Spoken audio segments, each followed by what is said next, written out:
Welcome to the Brodart Tell Me More Historical Fiction webinar. We're so excited today. We have 6 authors presenting. Debut author, an author that has won a Mary Higgins Clark Cloak and Dagger Award, authors that have a New York Times and USA bestselling books. And Etta will be moderating. We're so happy to have Etta with us. She is a librarian and the co-founder of First Clue. Etta, over to you. Thank you very much. And thank you to all the authors for joining us today, as well as the audience out there. Good to see you all. So as Elenita said, I am a librarian, and I also wanted to tell you a little about a newish venture I have going on before we meet all the authors. Before my current life, in a past life, I used to be an editor at School Library Journal and Library Journal. And now I've started with a librarian friend from that life, a publication called First Clue. First Clue is a newsletter a free newsletter that comes out every Thursday, and we review forthcoming crime fiction that we love. So that means if we don't like a book, we don't pretend we like it, we just don't review it. We aim to be the first to cover a book so that librarians can get a very early look at what's coming down the road and get your order and any related programs in place. We also have a website, firstcluereviews.com, where you can find the 450 plus reviews we've already done. And there'll be, I think, 6 more tomorrow. My co-founder and editor at First Clue is Brian Kenny, who's also a librarian and was editor-in-chief at Library Journal. And as contributing reviewers, we have Wilda Williams, another former editor at Library Journal, and Jeff Ayers, who writes thriller reviews for that magazine and is co-executive director of Thrillerfest. So we're very lucky to have those 2 on board. You can sign up for the free newsletter at firstcluereviews.com, and we sure hope to see you there. Thank you. And now let's move on to our first author. Do you want to introduce her? Oh, I'm sorry. Our first author, who is, I think, as Elenita will describe, she's not able to be here today. It's the author of The Paris Daughter, who is Kristin Harmel. Thank you. Hi there, I'm Kristin Harmel, and I'm the New York Times bestselling author of more than a dozen novels, including 2020's The Book of Lost Names and this year's The Paris Daughter, which takes place in Paris during and after World War II, and also in New York 15 years after the end of the war. I'm unfortunately on a flight right now, so I cannot be with you, and I am very sad to miss what I know will be an incredible panel with 5 other standout historical fiction authors. From Nancy Horan's The House of Lincoln, set in mid-19th century Illinois, to Gail Lukaszyk's The Darkness Surrounds Us, and Avery Cunningham's The Mayor of Maxwell Street, both set in the Midwest during the tumultuous years following World War I. And from my friend Madeline Martin's The Keeper of Hidden Books, set in World War II Warsaw, to Naomi Hirahara's Evergreen, set just after World War II in California. These novels span more than 100 years of world history, and through the setting of past world events, tackle issues that are still tremendously relevant today. That's what I love about historical fiction. The past teaches us the present. Through looking backward, we find ourselves looking forward, learning lessons about ourselves, the world, and our own humanity that help us to face tomorrow. I love it when I hear from readers who tell me that one of my books has taught them something they didn't know about the past.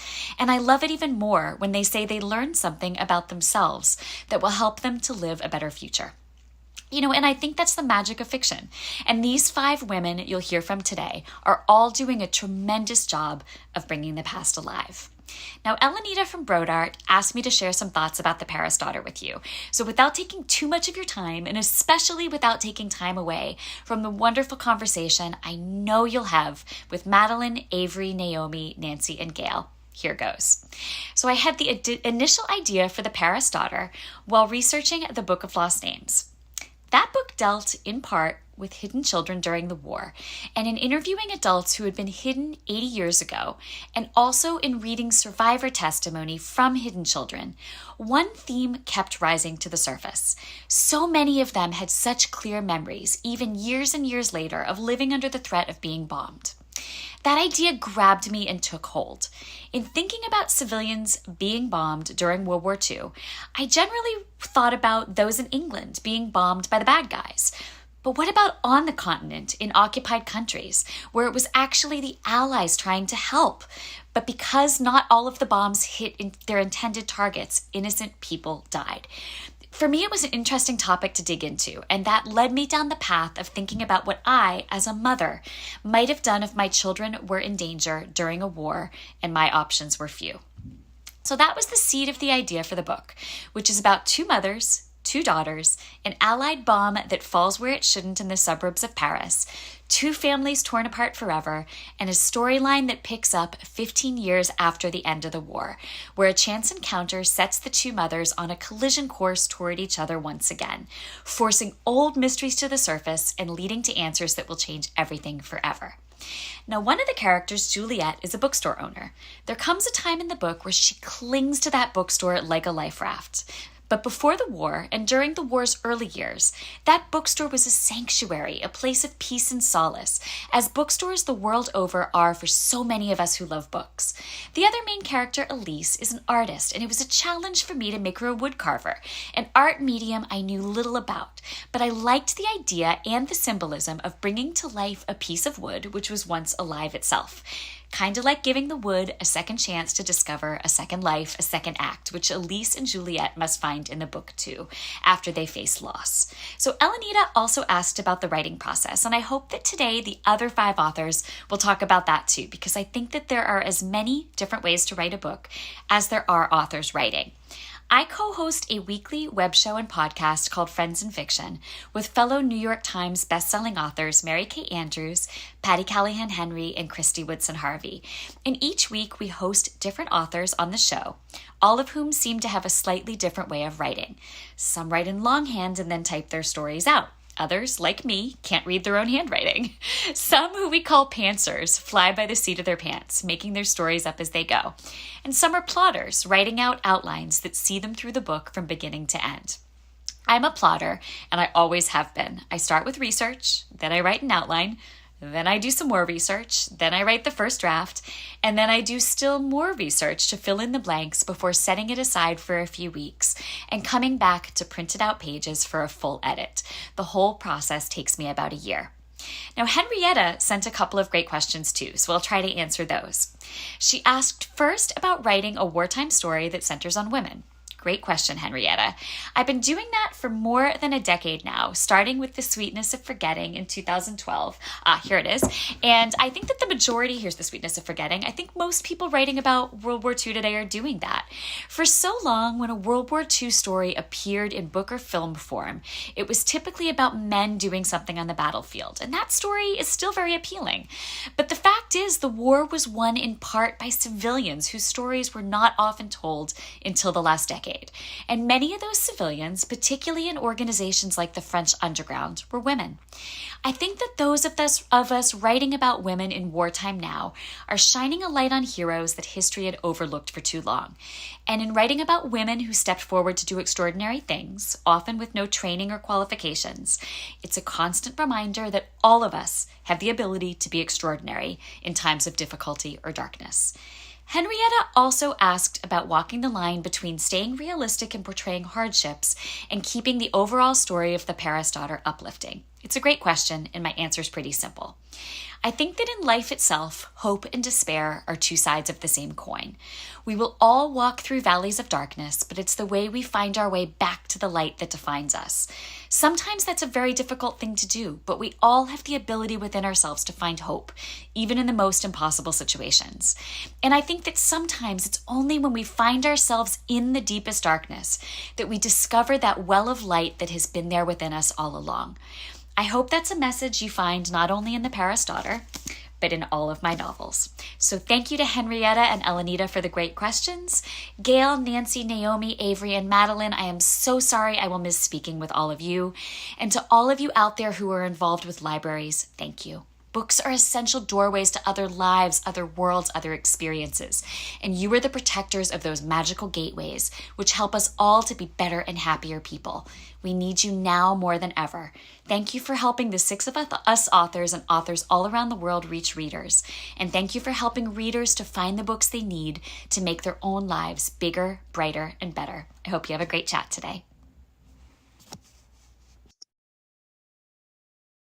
very much, Kristen, up there on the plane. And now we're going to, oh, are we ready? We're going to introduce our next author, who is Avery Cunningham, and she's going to talk about her book, The Mayor of Maxwell Street, which is a debut. Welcome, Avery. Hi, everyone. First, let me take this time to thank Brodart for hosting this wonderful event. Oh, Avery, I can't hear you very well. Could you move closer to the microphone? Oh, I'm sorry, excuse me. Can you hear me better now? A little, but can you kind of yell? Oh, sorry. Hello, everyone. Oh, sorry. That's great, thank you. Okay. Hello, everyone. First, let me take this time to thank Brodart for hosting this wonderful event and inviting us all to participate. Thank you to the authors who joined the panel to share their wisdom and talent with us. I'm honored to be featured with all of you. Thank you to Etta for crafting such poignant and insightful questions about our work. And finally, thank you to the librarians attending for not only taking the time to view this panel, but also all you do to bring new and engaging narratives to your communities and defend the inherent right we all have to experience diverse stories. As Etta said, The Mayor of Maxwell Street is my debut novel, and this, in fact, here is my debut author event, my first panel, my first webinar, so I'm doubly excited to be here and very nervous, so I hope I don't pale in comparison to all of the very, very experienced and lauded authors who are also joining us. The Mayor of Maxwell Street is set in early 1920s Chicago and revolves around two central characters, Nellie Sawyer and Jay Shorey. Nellie is the daughter of a very wealthy Kentucky horse breeder who is often called the wealthiest Black man in America. Considering this, Nellie has grown up in relative privilege and isolation. Not much has been expected of her, those expectations typically falling to her older brother, the family's presumed heir and inheritor of the Sawyer legacy. This leaves plenty of time for her to pursue her dream of one day writing as an investigative journalist for the Chicago Defender, a historically Black news publication based out of Chicago. However, all of this changes when her brother dies tragically in a car accident. Her family is summoned to Chicago not only to lay him to rest, but also participate in what's being called the Grand Season, a time when the many insular Black communities of wealth and prestige have gathered together in an attempt to form a unified center of the most celebrated and lauded Black Americans so they might wield more national influence. Nellie is very dismissive of these proceedings and is a bit of an outsider. Her family is nouveau, rising up from rough origins, so she does not easily assimilate into the society events and gatherings. She fears that with the family's future now resting on her shoulders, her dreams of independence and career will be over before they begin. But the editor of the Chicago Defender offers her one chance at a way out. He gives her the impossible task of identifying, finding, and interviewing the murky head of an underground criminal organization, known only as the Mayor of Maxwell Street. To help her find this person, she seeks the aid of our other central character, Jay Shorey. Jay is the biracial son of a Black man and a white woman come up to Chicago to build a new life for himself. He's a low-level speakeasy manager and has aspirations of breaking into the world of the original Black elite, but like Nellie, finds himself often ostracized. He reluctantly agrees to help her on her quest to find the Mayor of Maxwell Street, and together they descend into the intriguing and dangerous world of the Chicago underground at the time. Along the way, feelings develop, as they often do, and they must face their own ambitions and decide if love is enough to risk it all. The Mayor of Maxwell Street is loosely inspired by The Great Gatsby. I wanted to explore those timeless themes of class, identity, wealth, love, and societal changes in the 1920s, but through the lens of Black Americans and the Black elite. Black Americans at this time were in the midst of a migration that would transform the face of the country, and Chicago was the clearest representation of that change. The themes Fitzgerald explored become more profound, revealing, and harshly relevant when placed in a community that was in a fight for its existence at this time and even to this day. I also want to talk a little bit about the title. If you're unfamiliar with Chicago, then Maxwell Street might not mean much to you, but if you are, then you'll recognize it as the site of the Maxwell Street Market. The Maxwell Street Market has existed in Chicago for well over 100 years, and throughout its existence has been a place that captures the staggering cultural and ethnic diversity of Chicago. It's also historically not as constrained by segregation as other parts of the city and the country. To paraphrase a quote from the book, the game on Maxwell Street was commerce, and anyone who could pay could play. In the novel, the market represents the freedom of the 1920s and the potential to change yourself into anything and everything to achieve greatness. As these characters discover, yes, you can have it all with enough determination, grit, savvy, and risk, but there is a price for that freedom. And in America, everyone pays, one way or another. What you can expect from The Mayor of Maxwell Street is a suspenseful, engaging, sprawling, and romantic tale with all that we love about Roaring Twenties narratives. Fast cars, flashy clothes, parties, booze, and gangsters. Yet you can also expect a delving into the sacrifices that we all must make to hold on to our own little slice of peace in this world, and the drastic and even fatal decisions that precede those sacrifices. So that's all I prepared initially to talk about the book. I'd love to start engaging with the questions. I know Etta has some, and hopefully we'll have some from the participants as well. Thanks, Avery. Yes, please do send in any questions that you have. We would love to hear from you. Okay, Avery, so my first question for you is related to when Nellie dances at the cotillion. She feels as though she and Jay are, quote, trapped in some crawl space between worlds. This lovely description seems to also describe Nellie's existence as the daughter of the richest Black man in the United States during Prohibition, as you described. Can you talk about your development of this character, Nellie, who's racially, economically, and as a woman trying to make it in journalism, straddling two worlds, neither of which knows what to do with her? Sure, of course, and thank you so much for the question. Writers just starting out are often encouraged to write what we know. And with Nellie, I did pull from some of my own personal experiences growing up as a member of a very small, very insular, upper middle class Black community in West Tennessee. Throughout my childhood, I often felt that I was straddling multiple worlds and either wasn't allowed or did not feel comfortable fully immersing myself in any of them, whether they be from the perspective of school or church or my family or the community in which I was living. Like Nellie and even like Jay, I felt I was always searching for some balance between the loyalties we harbor to race, class, family, duty, and the passions of our heart, which can be often dichotomous with those loyalties.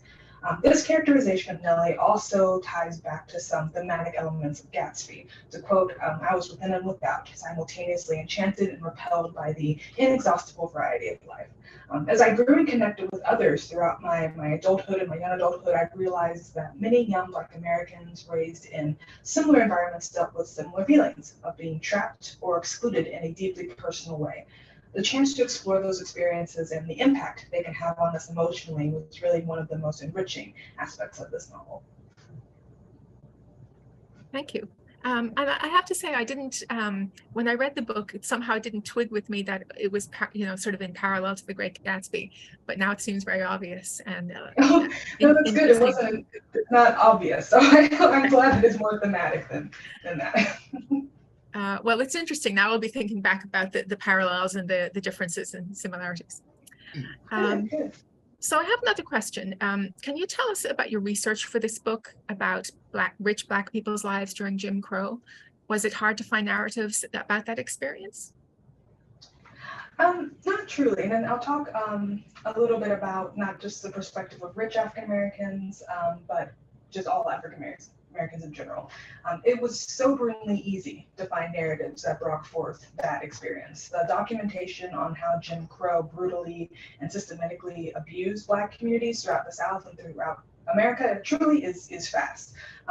Once you discover one source, 1,000 more open up. And I oftentimes had to take a step back because I was overwhelmed by the knowledge and of course deeply affected by it. For Black American elite and prestigious communities, those have so often been very insular, very private, very much of our community. So finding resources that had more exploration of what that looked like from a more general perspective was difficult, but once I did find those sources, they were hugely beneficial. And honestly, it's strange. You may grow up in a community, in a place, in a time, but you don't know the full scope of it. You don't know its full history. So it was an education for me, as well as a great chance for research that really filled out the setting and the narrative of the story. to shout out a specific source. The Warmth of Other Suns by Isabel Wilkerson was a great primary source for me. Her narrative and scholarly exploration of the Great Migration gave me a really solid foundational knowledge of what Jim Crow looked like, felt like, acted like, from the most micro to the most macro of aggressions, how Black lives were constrained by Jim Crow, and also how they broke free of it. If anyone hasn't already, I of course enthusiastically recommend taking the time to read The Warmth of Other Suns. It's impeccably researched and beautifully written. I really could not have had The Mayor of Maxwell Street without it. The original Black Elite is a work of nonfiction that was also deeply influential for me. And then the author has recently passed away, but another work of nonfiction called Our Kind of People, which is an exploration of what the Black elite has looked like throughout America, throughout history, up until I think it was published in the late 90s, was also a hugely beneficial source for me. Again, like I said, it's strange you may grow up as part of a community but not really know it until you're exposed to great sources like that. And if anyone has any other questions about research or sources that I might recommend, I'd be happy to take those questions. Thank you. Oh, actually, I just was looking in the Q&A to see if there's a question, and Molly Nota asks what primary and secondary sources helped aid you in your research. So I guess we heard some books there, but were there also primary sources, like maybe newspaper accounts or anything like that you used? No, of course. The Chicago Defender itself has wonderful archives, and once you're able to have access to those were hugely beneficial in terms of getting a voice for the time, a sense of the place, especially in Chicago, but also the Chicago Defender published nationally and sometimes internationally. It really was about telling stories of Black Americans throughout the country, not just Chicago, even though their base was in Chicago. So those archives were a great resource for me and really gave me some wonderful perspective and voice that I might have not been able to really capture on my own successfully. And newspaper archives in general, and of course I've heard so many authors, especially historical fiction, talk about this, but newspaper archives were deeply influential and helpful for me to really understand what the issues were of the time, what the voice was of the time, what people living and breathing and loving and working in that space really cared about, what they put their energy into.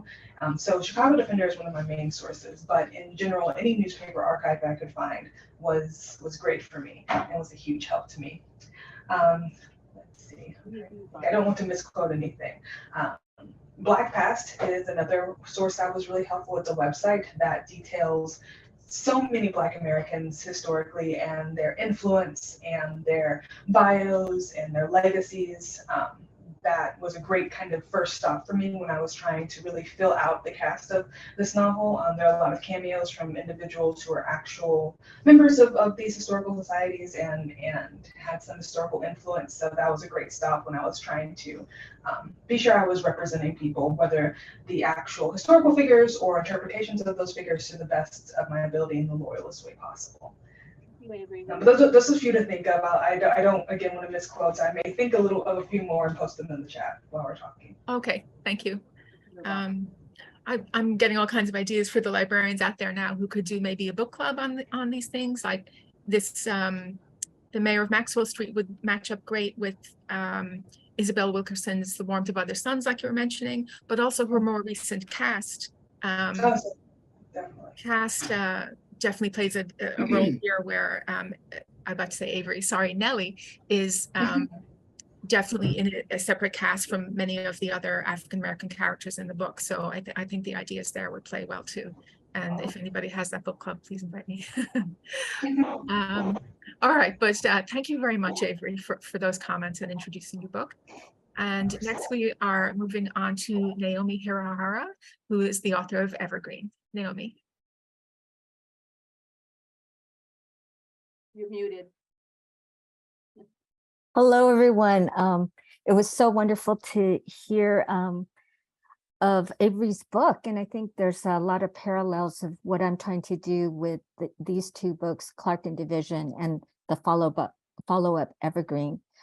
Clark and Division, just like Maxwell Street, refers to a place in Chicago, and That book had introduced a Japanese American family, the Itos, and they went from Los Angeles during World War II to they were forcibly removed to the Manzanar Detention Center. And then from there, the shining older sister, Rose, goes to Chicago. And then the younger sister, Aki, and these two series of books are told from Aki's point of view. Aki and her immigrant parents then follow. The Clarkin Division takes place in 1944. And at that time, Aki discovers that something terrible has befallen her sister, and it's up to her to find out the truth, as well as carry her immigrant parents through this very tumultuous part of Japanese American history. So now with Evergreen, we're still with the Itos, we're still with Aki, but they have now returned to Los Angeles, their home, their former home in 1946. Aki comes back as a married woman. Her husband is in Europe. He has fought he's part of the 142nd Regimental Combat Team, which many of you are probably familiar with. It was all Japanese American segregated unit, one of the most decorated military units during World War II for a unit of its size. And Aki and her parents are finding that while it's home, it's not the same home that they had left in 1942. Aki now is a nurse's aide, and she and her parents, they live in this part of this neighborhood, Los Angeles neighborhood called Boyle Heights. And Boyle Heights historically and today has kind of been the way station for disenfranchised people, newcomers, immigrants. So instead of this wealthier neighborhood that they had lived in, now they live in Boyle Heights. And Evergreen is a major thoroughfare in that area of Los Angeles. There's the multi-ethnic Evergreen Cemetery. The Japanese hospital where Aki works is right there. There's a hostel, there's a Japanese American church, and they also live close to that particular street as well. So I write mysteries, I write crime. So something happens to one of Aki's patients. And again, she has to step forward, even though she's not a paid detective, to find out the truth. And it turns out this patient has a very close relationship with her husband, who then returns back to America and lives with them in Boyle Heights. Now, the seed of this story came from actually my own late father-in-law, who was part of the 100th 442. And what I would do when he was living was they called them the go for broke unit, because the ferocity and the sacrificial military fighting that they exhibited. So I would give my father-in-law these books, these nonfiction books, and he told me one day, "Don't do that. It's not nice."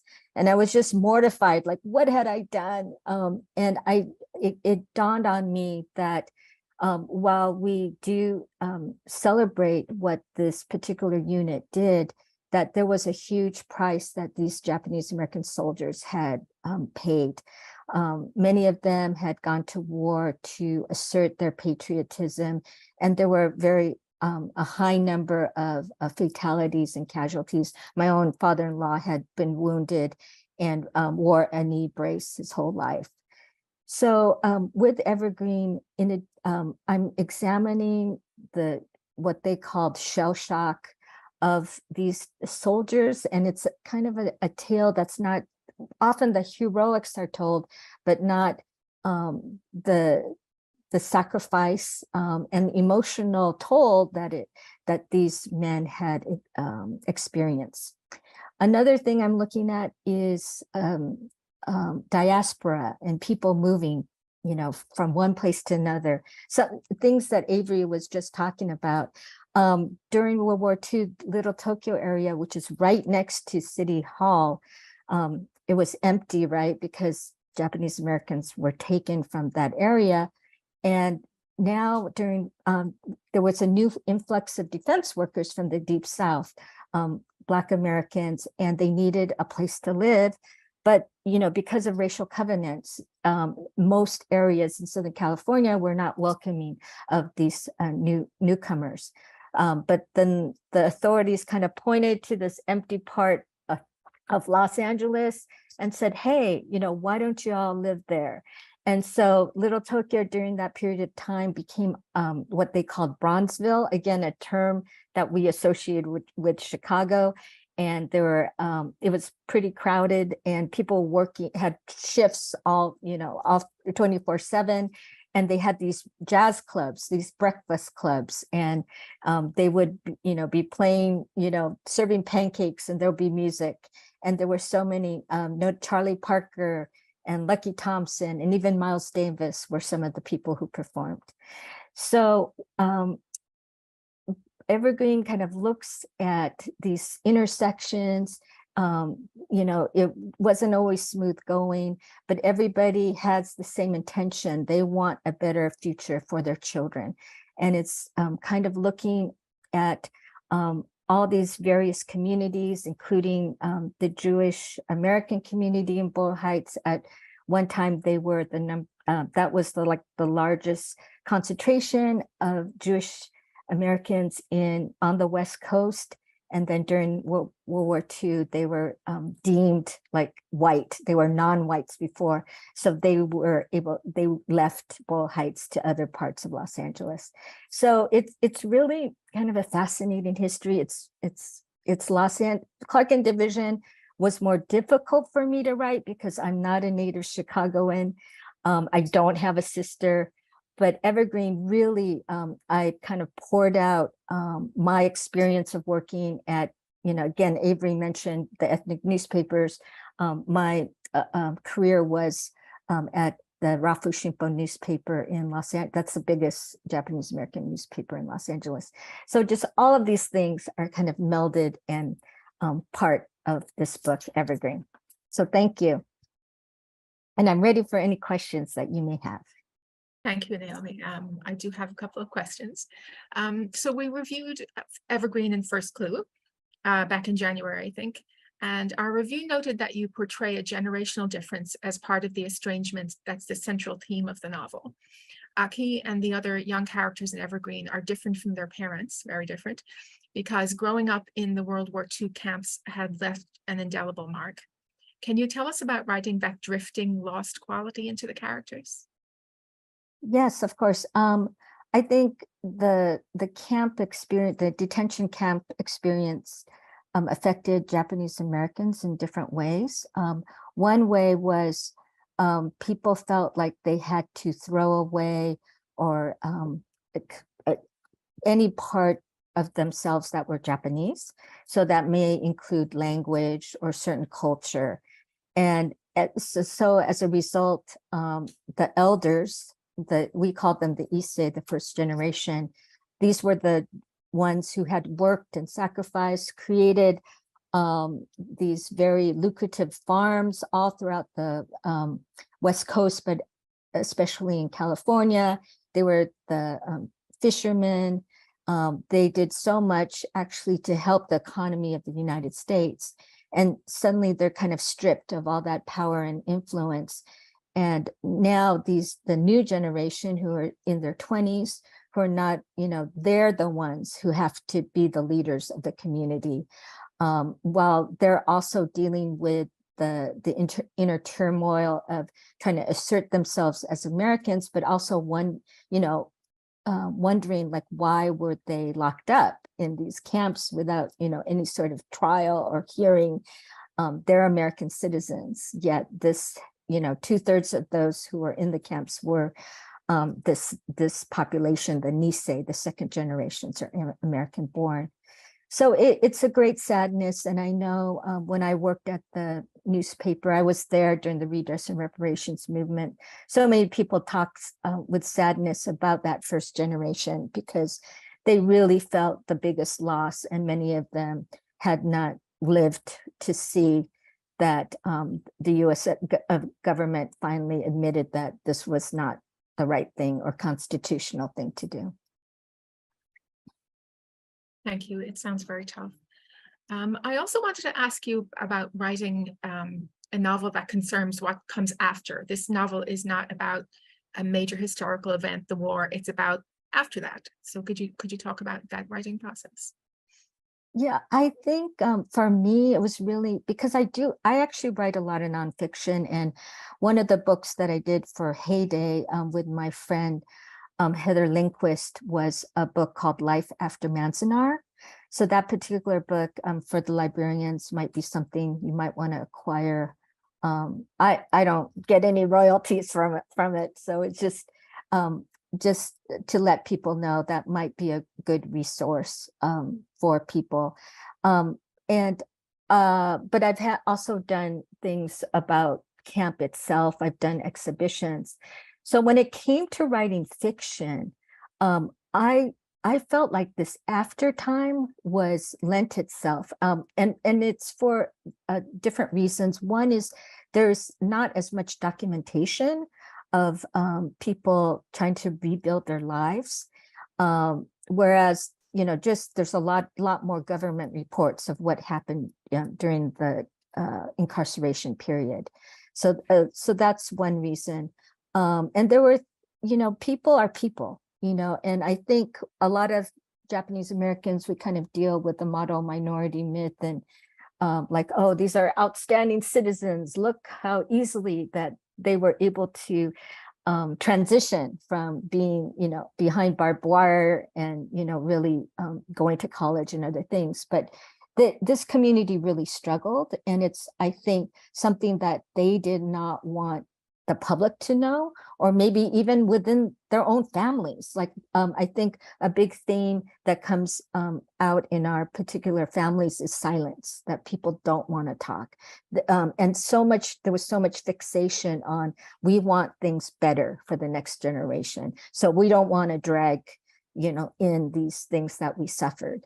But, and that's why I think, historical fiction, especially a mystery, and crime, it's the perfect container to tell these kind of stories. Thank you. I agree. And now we are going to move on to the next author. And it is Gail Lukasik, the author of The Darkness Surrounds Us. Thank you. Thank you for inviting me to be on this panel with these wonderful authors. I'm really enjoying listening to everyone speak about their books. The Darkness Surrounds Us is my 5th mystery novel, but it's my first Gothic historical mystery. The book takes place during the 1918 flu epidemic. Nurse Nellie Lester leaves her work in a Chicago contagion ward and goes to an island, the Michigan island, very remote island, and to care for the wife of a logger baron, and they are living in this very decrepit mansion. And the reason she goes there is because she finds this photograph after her mother's death, a hidden photograph that she suspects holds the secrets to her late mother's life, including her father's identity. She doesn't know who her father really is. The only problem for Nellie is it seems that her dead mother seems to have followed her to the island. So nightly, she's visited by a ghostly presence that appears in the small turret bedroom she stays in. But the question is this her dead mother, or is it something more sinister? Now, Nellie begins exploring the mansion's library, which she seems to believe offers hints that her parents were once part of this mysterious community that built up and then abruptly abandoned the island 23 years earlier. Then when the body of the mansion's previous nurse turns up in the woods, Nellie decides she's going to investigate the death of the nurse. But the locals become increasingly angry about a stranger prying into their business, and they warn her to stop. As winter closes in, Nellie starts to feel increasingly trapped and paranoid, and she knows, because she's been told, that soon the lake will freeze over. And once the lake freezes over, she is literally trapped on this island with a killer who she believes is hell-bent on keeping the island's secrets. So while Nellie struggles to uncover her mother's shocking past, the killer is plotting a final act of revenge. Now, The Darkness Surrounds Us is all about secrets, especially family secrets. And when I wrote Nellie's character, what I did is I tapped into my own experiences regarding my mother's racial secret, which she kept from me and which I wrote about in my memoir, White Like Her, my family's story of race and racial passing.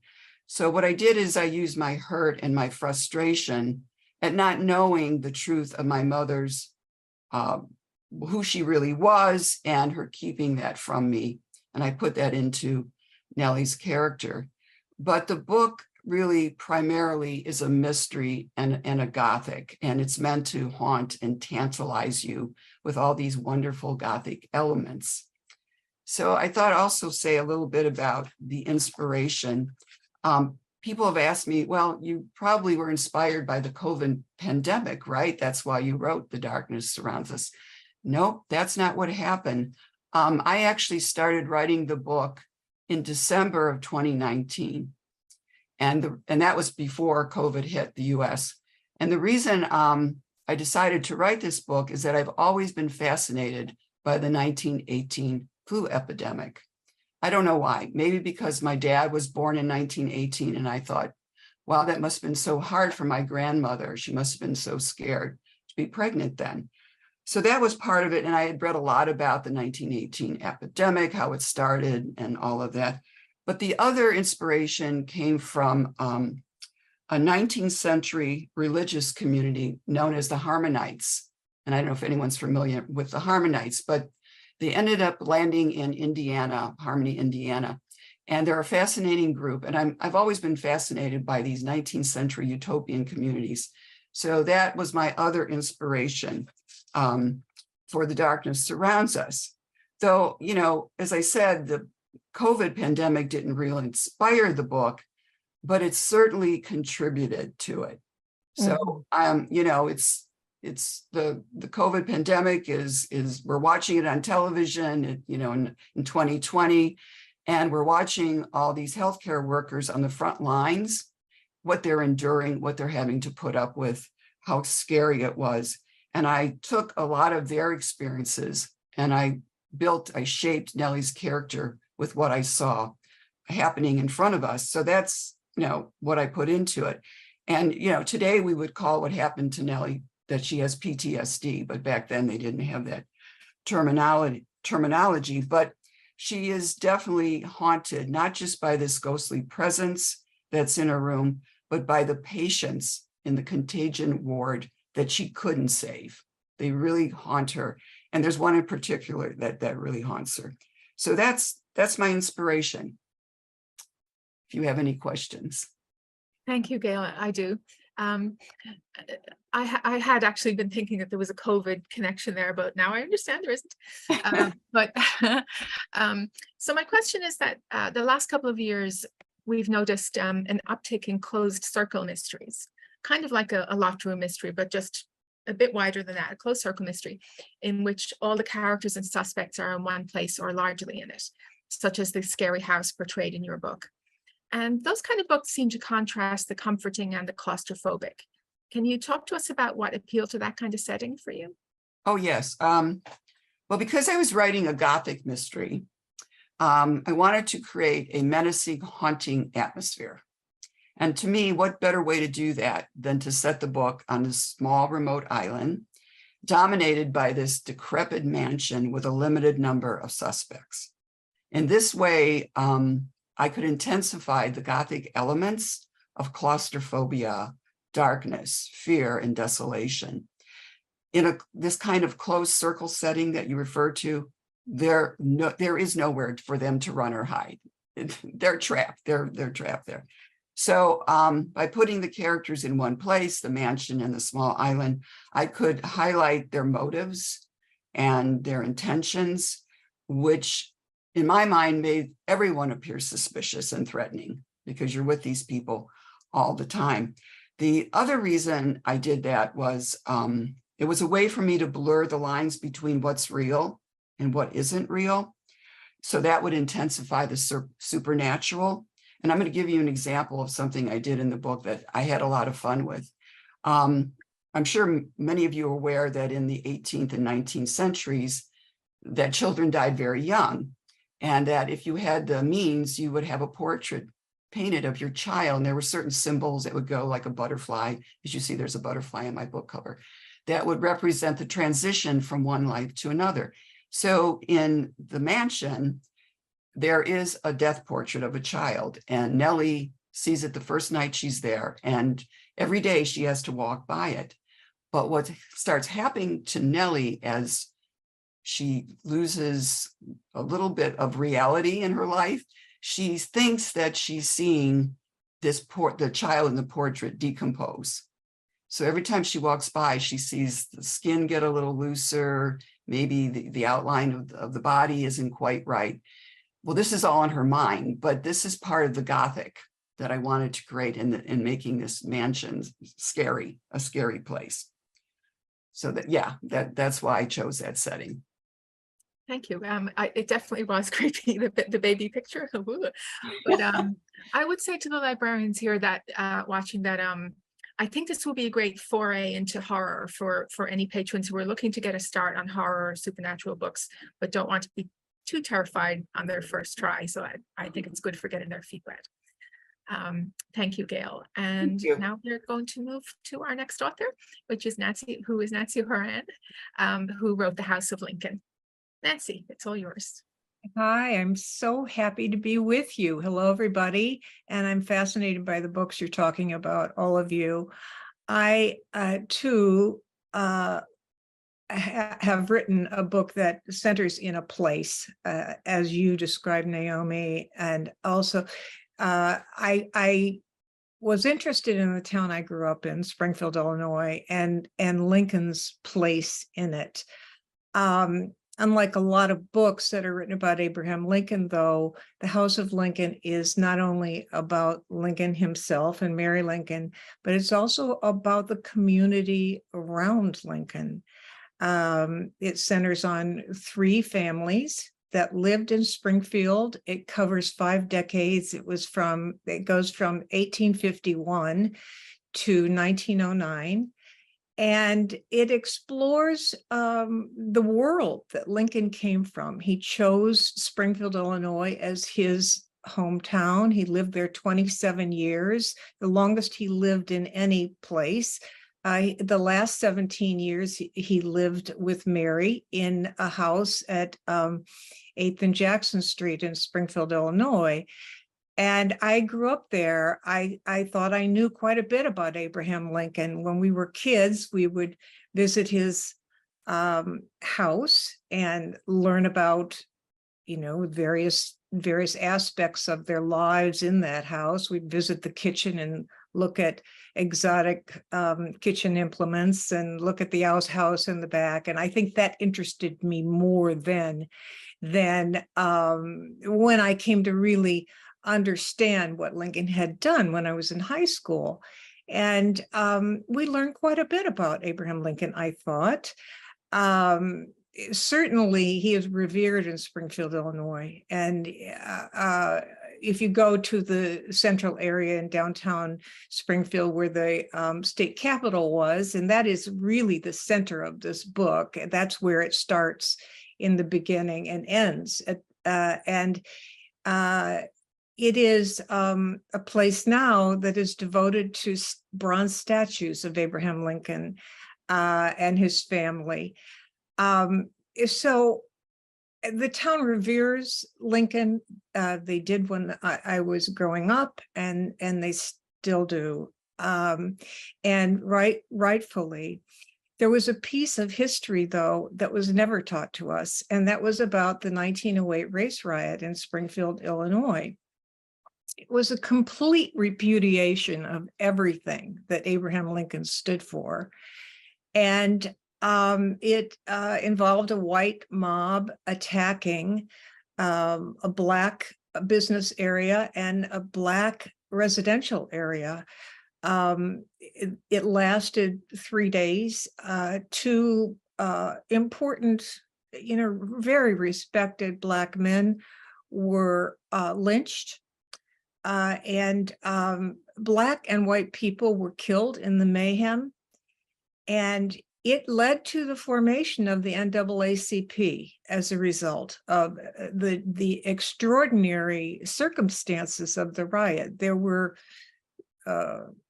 bigger riots, but this particular one was struck home as so appalling that it would happen in Springfield, Illinois. And Springfield was widely criticized by newspapers across America for the fact that the situation had degraded to that point in that town. So I was inspired to write the book for a couple of reasons. One was the memory of that riot and the fact that it was not something that was known to us. But also, I began it in 2014. I had just finished my last book tour. I was thinking about the subject for another book. And it was a tumultuous time in 2014, as it has remained in America. But we were 1 year into Black Lives Matter at that point. There was a lot of talk about the polarization of people in the United States.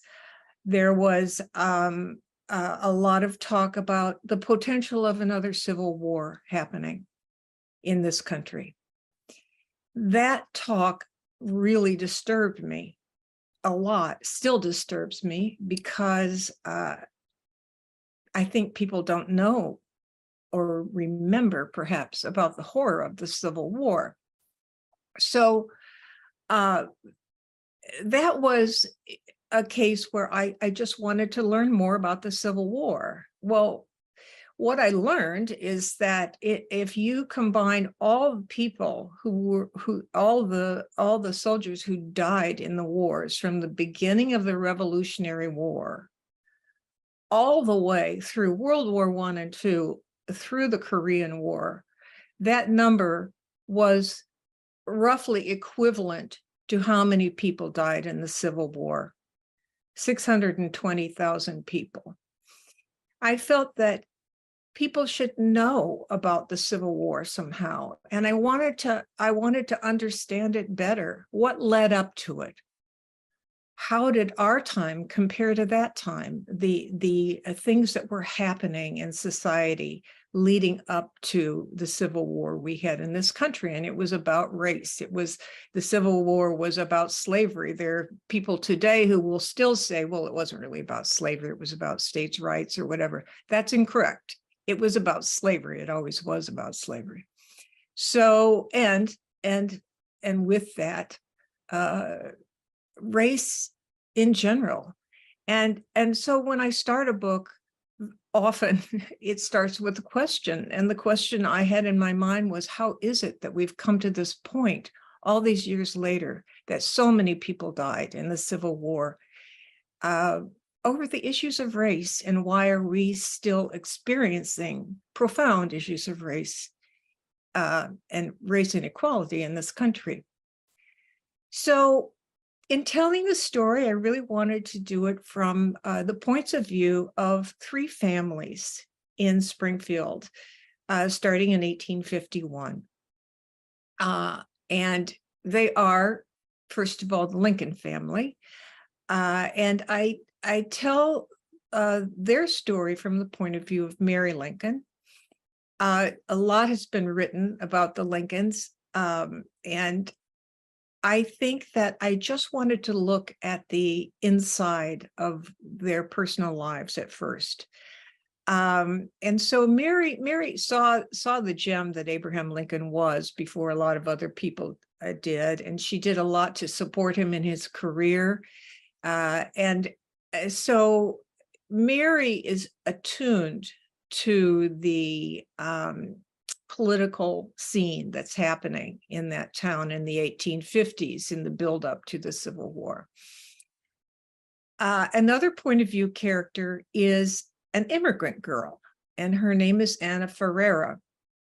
She is, I write based on real people, and also I invent characters for my books. And in this case, Anna is invented, but she is based on a real phenomenon that occurred in Springfield in 1849. A group of roughly 300 refugees, religious exiles from the island of Madeira, Portuguese island of Madeira, came to Springfield seeking a new home.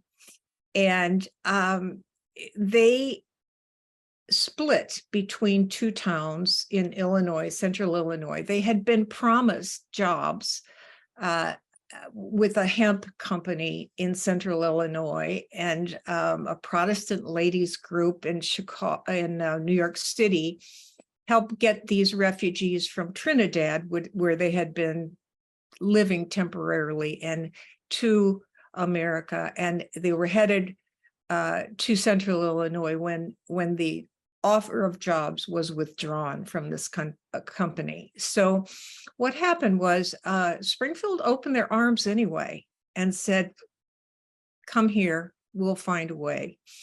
And they did. And actually, over time, those Portuguese people assimilated into the population very easily. I, in fact, went to high school with some people who were descendants of those early immigrants. Nancy, can I yes. ask you a question? And then I think we'll have to move on to Madeline, because we're almost out of time. Okay. Can I just go back to your thoughts about Mary Lincoln? How much did you have to fictionalize her? And did you want to portray her in a certain way? You know, Mary's gotten a bad rap from a number of authors. And Mary, I think Mary had some psychological, I think Mary had bouts of mental illness, but what is not primarily noticed in her history or emphasized is how much very level time Mary Lincoln had, how much she contributed to. She was a loving mother. She was a huge supporter of her husband's political aspirations. She was very much in support of him, and wrote letters and did a lot to help him. So I recognized Mary's difficult personality aspects by repeating as gossip in the book some of the things people had heard about her. But I wanted to show Mary's pain also. You know, she was an orphan. I mean, she lost her mother when she was 6 years old, and she suffered the loss of 3 of her 4 children. Mary experienced profound grief in her life, and yet she picked herself up repeatedly until the end of her life, at which time, you know, she died at 63. A pretty defeated person. She was holding her husband's hand when he was assassinated. But I think Mary deserves more credit for her role in encouraging her husband to take the presidency. Okay, thank you. She's worth another look by many of us, I'm sure. So thank you for that. And we will move on to our final author, who is Madeline Martin, the author of The Keeper of Hidden Books. Hey everyone, thank you so much. Madeline Martin here. And I don't know about you guys, but my TBR has definitely gotten bigger listening to all of these amazing stories, or like all about the details and everything behind them. And I did read Kristen Harmel's The Paris Daughter, so incredibly good. All of the woodworking details were just amazing. So for me, as you can tell, I'm a reader. I love books. I know all of you guys are as well. And, you know, that's almost kind of like a niche that I've fallen into with my historical fiction, writing books about books. First, there was The Last Bookshop in London. which was really sort of a celebration of reading set during the Blitz, and the wonderful community that formed around this one single bookstore. Next was the Librarian Spy, where we had the American librarians that were sent from the Library of Congress and the New York Library into neutral countries during World War II to gather intel. And now with the Keeper of Hidden Books, which is inspired by the true events based on Warsaw's public librarians during the Nazi occupation, as they fought to not only save books and people, but also tried to keep they had hidden libraries that they opened up when the Nazis tried to close everything down, really trying so hard to preserve that Polish culture. And, I often get asked what my process is, because I'm very, very heavy on research. I confess I'm a total research nerd. I'm a history nerd. I'm proud of both. And so, I really spend about 10 months doing research. When it came to the Keeper of Hidden Books, I ended up using 100 nonfiction books, and I went to Warsaw for 2 weeks. And whenever I travel, I always have family that come with me because everyone kind of calls dibs on a certain trip. And when my mom found out I was going to Poland, she was like, "Oh, I want to go." So she came with me for those 2 weeks. And I ended up with like 15 spiral bound notebooks completely filled with handwritten notes. And I had somebody ask me the other day how much that actually makes it into the book, and I think it's probably about 30%, but the other 70% is incredibly necessary. So with the Keeper of Hidden Books, whenever I'm researching, I don't just start in that one time period in World War II. I really look at the entire history of the country. I look at the economy, the social and economics, the government, everything. And so with Poland, it was very interesting because they had been occupied by Russia for over 125 years prior to finally gaining their independence in 1918, right after the Great War, World War I, when the Treaty of Versailles was signed. Poland finally got its independence after, over a century of fighting for that.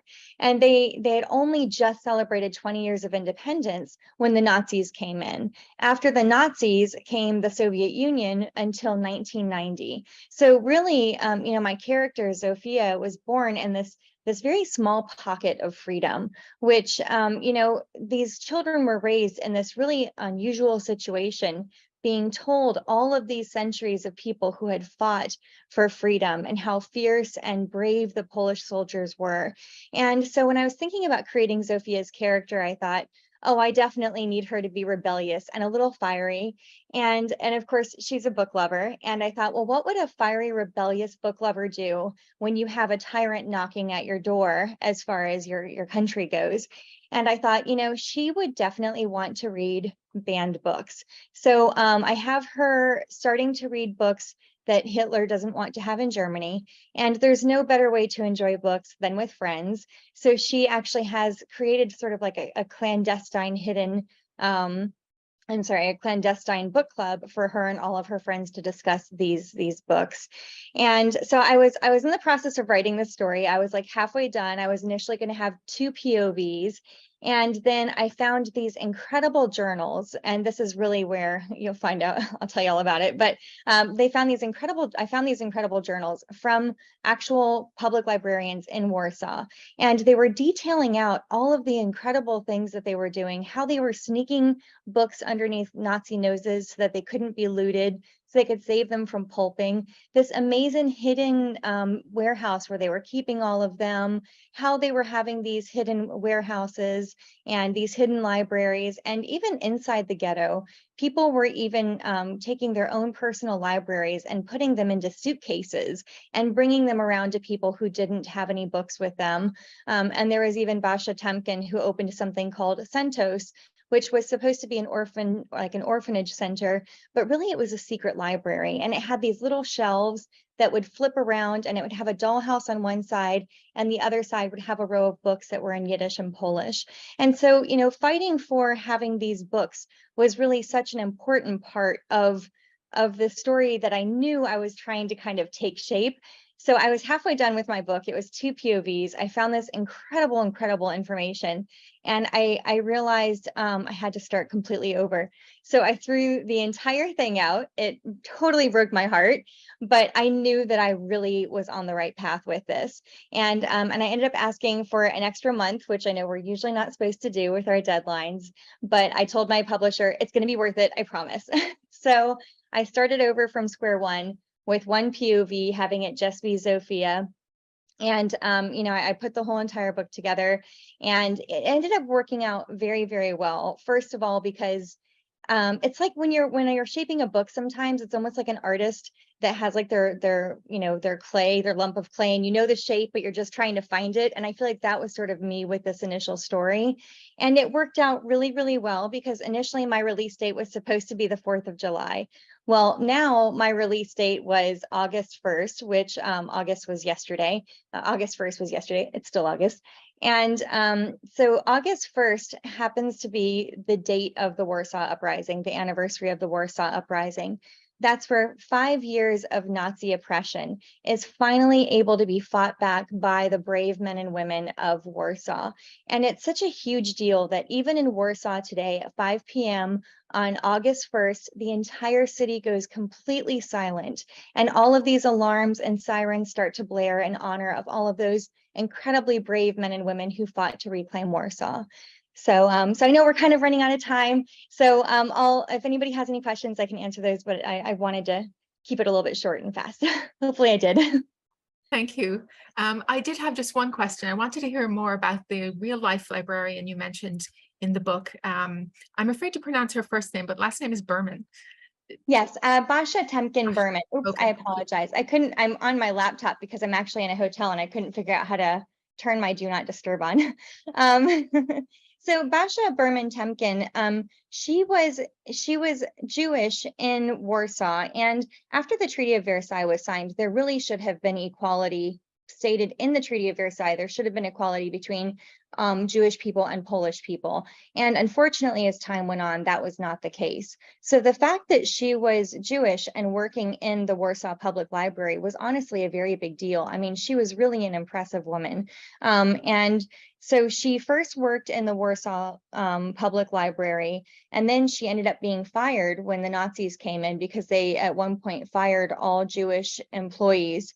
And so when she ended up going into the ghetto, it was very important for her, for children especially, to be able to have access to books.